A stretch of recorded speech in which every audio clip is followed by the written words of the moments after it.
আসসালামু আলাইকুম everyone, welcome back to my channel busy life and cooking.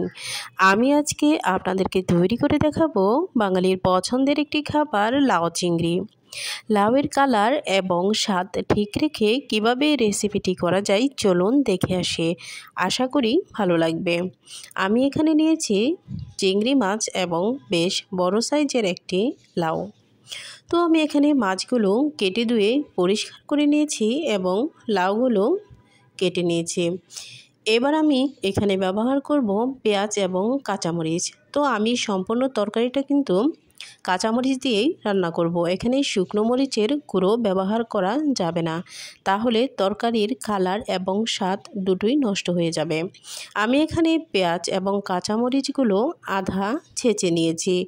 এবার একটি প্যানে তেল গরম করে এই ছেঁচে রাখা পেঁয়াজ এবং কাঁচামরিচ দিয়ে দিলাম। এবার দিয়ে দিব পরিমাণ মতো লবণ।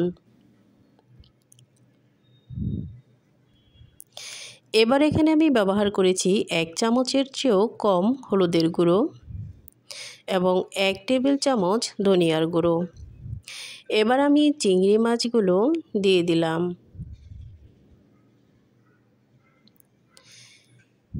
এখন আমি ব্যবহার করব 1 টেবিল চামচ রসুন বাটা। এবার সামান্য একটু পানি দিয়ে চিংড়ি মাছগুলো কষানোর জন্য রেখে দিব কয়েক মিনিট। কষানো হয়ে গিয়েছে। এবার আমি কিছুটা নাড়াচাড়া করে কেটে রাখা লাউটা দিয়ে দিব। এবার লাউটা আমি নাড়াচাড়া করে হলুদ মশলার সাথে মাখিয়ে নিব, কিন্তু এখানে আমি কোনো পানি ব্যবহার করব না। কিছুক্ষণের জন্য কষানোতে দিয়ে দিব, দিলে এমনিতেই লাউ থেকে পানি বের হয়ে আসবে। কষানোর পরে দেখুন লাউ থেকে কিন্তু বেশ খানিকটা পানি বেরিয়ে এসেছে। আর একটা জিনিস খেয়াল রাখতে হবে, লাউয়ের তরকারিতে কিন্তু বারবার ঠান্ডা পানি ব্যবহার করলে লাউয়ের স্বাদ এবং কালার দুটোই নষ্ট হয়ে যায়। এবার আমি ফাইনাল একেবারেই ঝোল দিয়ে দিলাম। এটা একবারে তরকারিটা হয়ে যাবে। এবার আমি ঢাকনা দিয়ে ঢেকে কিছুক্ষণ রান্না করার পর দেখুন আমার তরকারিটা কিন্তু হয়ে গিয়েছে এবং লাউটাও সিদ্ধ হয়ে গিয়েছে।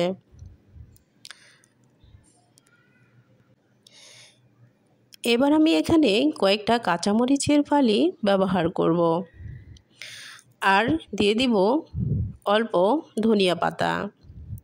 লাউয়ের তরকারিতে কিন্তু ধনিয়ার পাতা দিলে স্বাদ বেড়ে যায়, খেতেও কিন্তু অনেক মজা হয়।